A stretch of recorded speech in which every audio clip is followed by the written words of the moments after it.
اللهم صل وسلم وبارك على سيدنا محمد وعلى آل سيدنا محمد.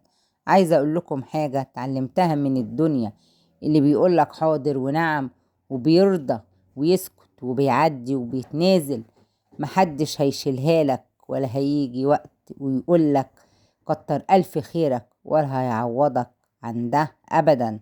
هتفضل طول عمرك اللي انت بتعمله ده واجب عليك، ويوم ما تطلب حقك الطبيعي هيبقى بجاحة منك وكأنك بتطلب حاجة كبيرة، حتى لو الحاجة دي صغيرة وأبسط من الأمور التانية كتير. محدش هيجي على نفسه أبدا علشانك، ومحدش هيرضى بحاجة غير اللي يستحقها. محدش بيشكرك ولا حد بيفكر يردلك أي حاجة من اللي بتعملها، لأن بيعتبروا ده كله حق مكتسب. وما تنساش لايك وشير لو بتحب الخير.